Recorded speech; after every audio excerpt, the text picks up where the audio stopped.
do quick snapshots where we have one priest of our little good god, or rather cleric of our little good god, who is also in kind of warrior fighter longsword mode in single combat with the squad leader of the fishy person, the fishy people, with the eel having been wounded enough that it changed its mind and slithered back into the water, and the other people actually kind of relaxing their fighting a little bit, keeping an eye on each other as they're watching the two squad leaders fight it out, with one person, with your opponent using the heavy lance that's somewhat better suited to mounted combat, but he's skilled enough with it that he's still giving you a hard time.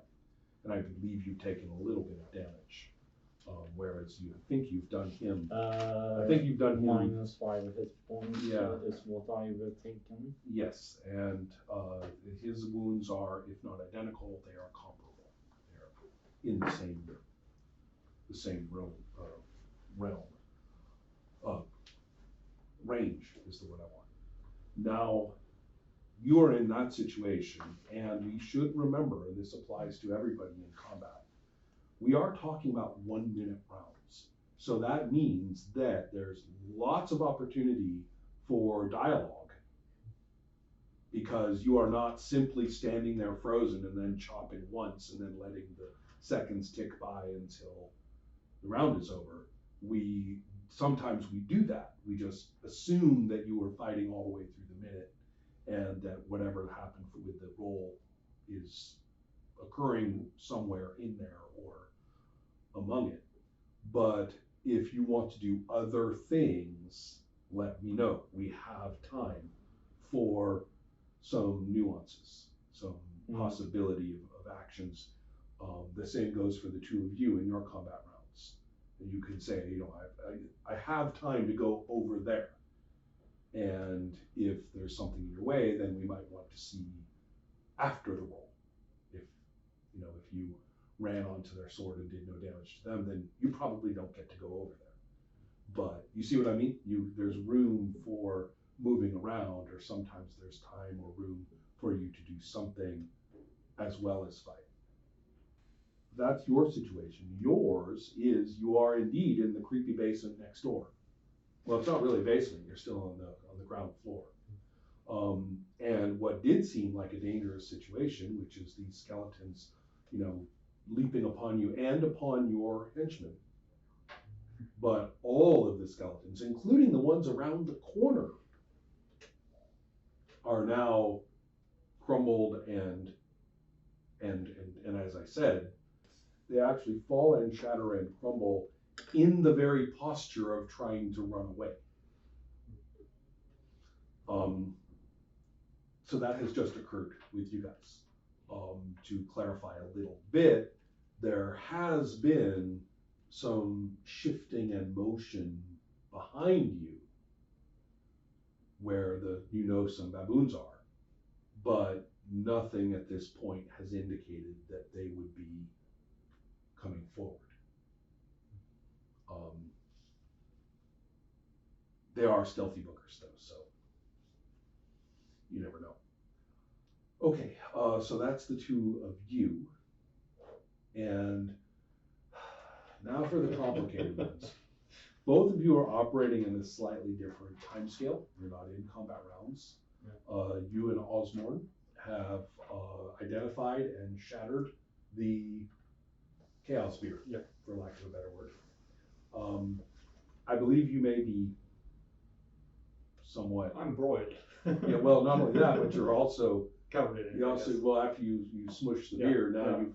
Whatever was still singed and smoking is no longer singed and smoking.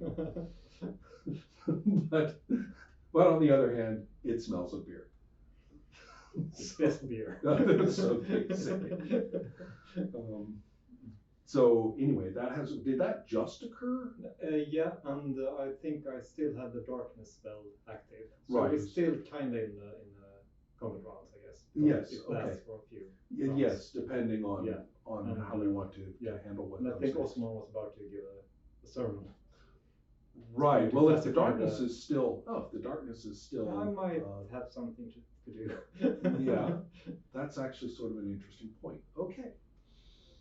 And you are still in that area of the city Mm-hmm. because you are meeting up with your henchman. The woman is named Agadirk, and the man is named Dezeldrak. Thank you, because I can spell that. I was It sounds. I was wondering how much you'd appreciate those. Can you repeat the man's name? Dezil, like devil, but with a Z. And then Drak, Dralk. Like Drak, but with a speech problem. A rural L.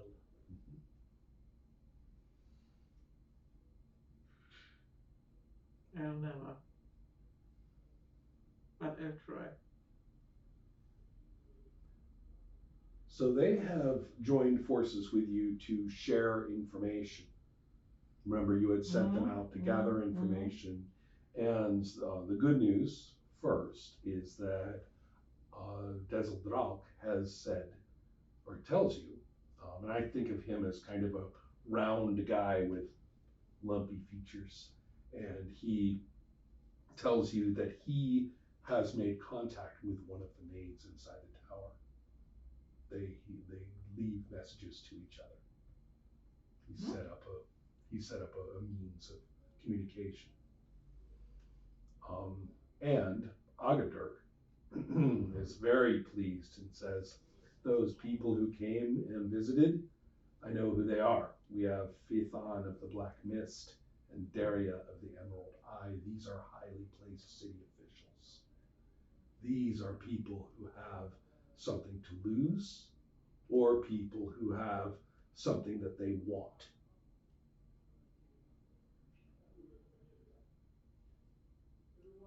That means whatever's in there is valuable to them.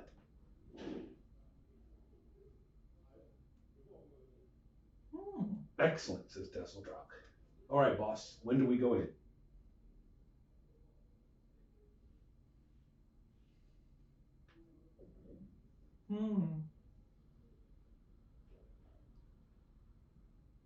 You have heard about the risks too, and you're willing to go in with me. We signed on with you because we heard that you punked the Golden Void. We heard that you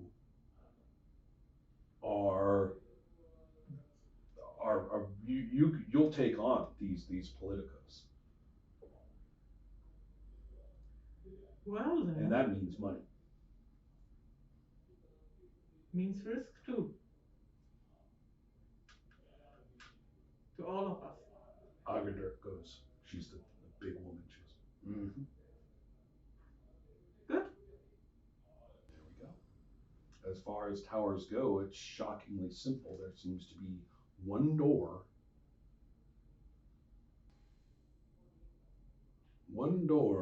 on the ground entry hall, and surprisingly little in the way of windows, unless you can see any windows in that picture. I mean, if Dezeldrak has established communication with one of the maids, he may well have a half official way in. Let me see the picture, is what I mean. I just want to know if there are windows. So if there I are don't windows think in that so. picture, then I'll draw them on this picture, because this and that There do may not be. come from the same place. So, let's It's see. just really small. I would put those at the third. They're higher up, yeah. Yeah, they're I high agree up. about that. All right, that is, But if he gets into his mate, he may let everybody else in. at a convenient time.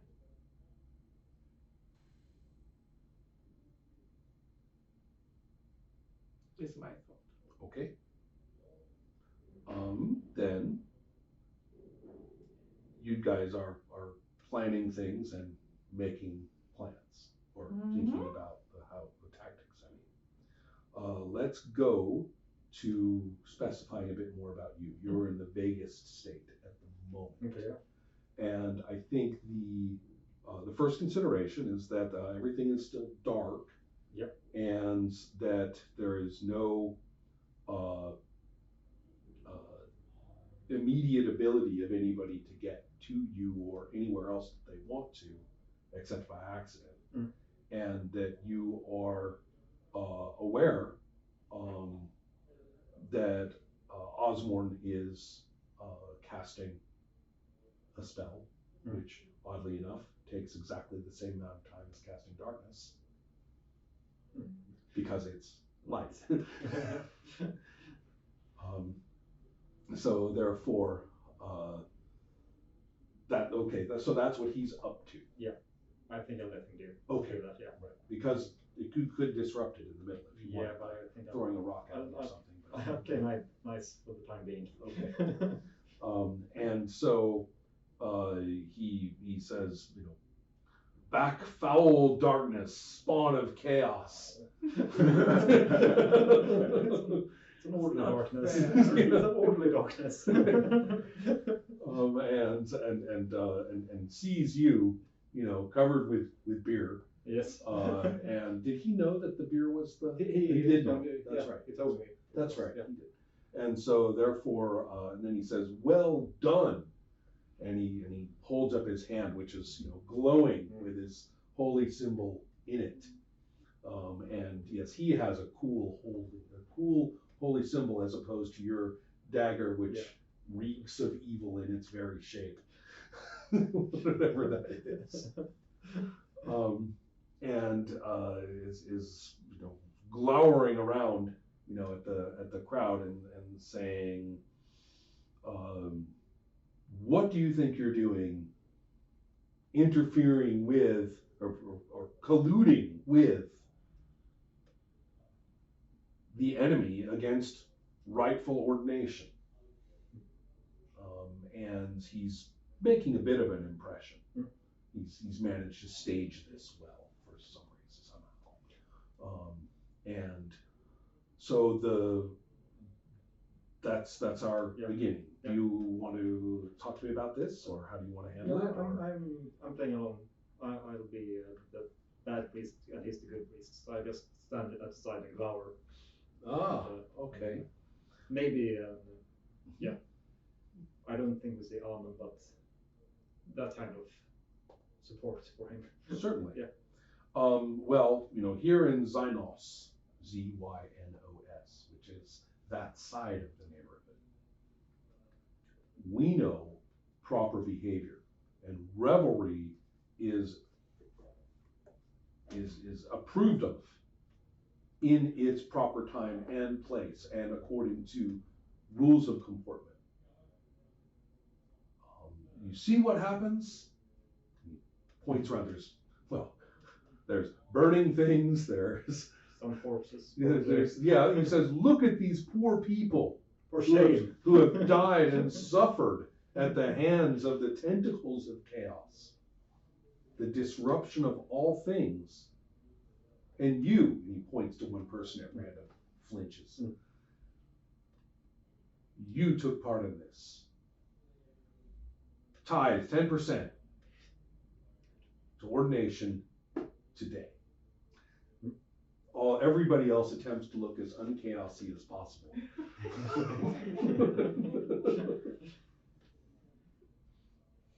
As will I and my fellow priest here,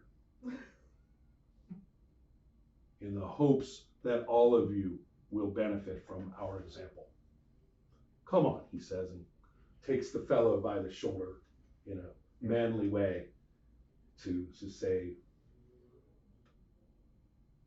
these people will thank you one day for your example. You really want me to go on? You really get the idea. I don't know. I can take a look and see if anyone's trying to leave. Well, there were the beer fellows, remember? Yeah. Yeah. Yeah, or I could just go on and have a look at the kegs and the remains of the kegs and do some more investigation instead. You could do that. Bring the story forward. And so, first of all, yes, it's Yeah. shattered kegs and Yeah, stuff well, like let's see that. if there's any seals or stamps or anything. I can see where it's from, perhaps. Oh, well, the casks are certainly, the casks have been recently branded. Yep. Which I shall now be an annoying lecturer and point out that that is the origin of the word brand, was for wood products that were literally branded. Yep. And with their little logo or whatever of whoever did it. Well, anyway, they have been recently branded, which may imply that the beer in the cask was delivered to a local place who then branded it as theirs. Yeah. And then, aside from that, Nothing obvious, I guess. nothing too terribly obvious. No, I mean, the nature of the beer as such is not, now that it's been spilled and rendered undrinkable. Yeah. I mean, and More undrinkable. well, yeah, exactly, more undrinkable. And then also the interesting question though of its exudate seeping into your very clothes and undergarments is perhaps imbued with chaos itself. I mean, in a sort of paranoid possible. That would be a really bad way. Definitely, but I'm not stripping in. Bad enough that you've been zapped by lightning and by a fireball. Yes. I'll take my chances. Exactly. Give me an idea.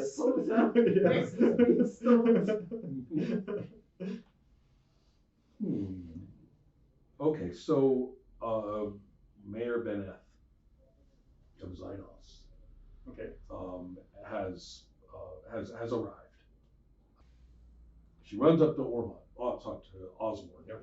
Osmorn imperiously points to you because he is on a mission of virtue, of paying money with this guy to the church and looking around at everybody to make sure they see this. And therefore, and this is good theater. He's not going to give up on it. He's headed that way. So he gestures her to you.